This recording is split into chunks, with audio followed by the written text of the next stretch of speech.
لماذا يلجأ الجزائريون إلى الشتم والكلام البذيء ويسيئون الأدب؟ يستوي في ذلك الكبير والصغير والأمي والمتعلم. تعرف على الأسباب الأربعة للظاهرة. أولاً، الجهل باللغة. مزدهرة ومتطورة،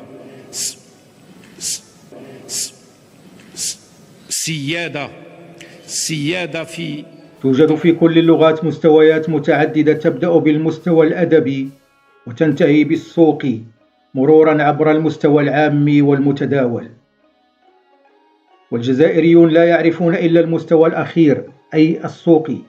اليوم تجي نتايا تبعث لي واحد لص مجهول الهوية، مجهول الأب، يجي يقول فهم يعانون من عجز في التعبير ولا يستطيعون إنشاء جملة سليمة ورصينة، لا منطقيا ولا لغويا، ولا يستطيعون إيصال المعنى الذي يريدون التعبير عنه، ولذلك عجزوا عن إنتاج أدباء كبار، اللهم من ولدوا وعاشوا في الخارج. وهذه الإعاقة اللغوية يعوضون عنها بالشتم. الشتم عندهم بمثابة الصراخ عند الجنين الذي لم يتعلم بعد الكلام. ثانياً، انعدام الحجة. لا يجد الجزائريون حججاً وأدلة تسند طرحهم، سواء في جدالهم مع المغاربة أو غيرهم، وذلك لأنهم ينطلقون عادة من أكاذيب وخرافات ويصدقونها، ويلجؤون للوهم والخيال للتغطية على واقعهم الصعب.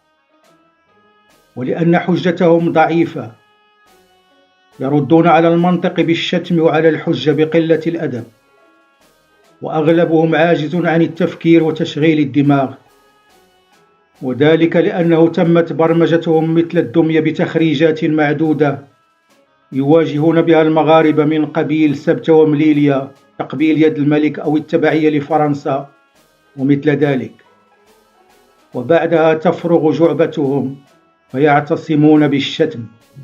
ثالثاً، غياب منظومة أخلاقية. لم يعرف الجزائريون أي منظومة أخلاقية تجعلهم يميزون بين اللائق وغير اللائق، أو الخطأ والصواب، ولم يتلقوا تربية تمنعهم من التلفظ بكلام بذيء، ولم يعرفوا معنى احترام الآخرين، وتربيتهم تشبه تربية البدون مأوى الذي لم يعرف قيم العائلة، وذلك نتيجة لتناوب أمم عديدة على استعمارهم أدت إلى أن أخلاقهم وسلوكهم لا يحترم معايير الأخلاق. رابعاً، الشعور بالنقص. يعاني الجزائريون من شعور دفين بالنقص، ولديهم قناعة بأنهم أصغر من نيل احترام الآخرين، ويفهمون أنهم لا يملكون مؤهلات تمكنهم من فرض أنفسهم في المجتمعات،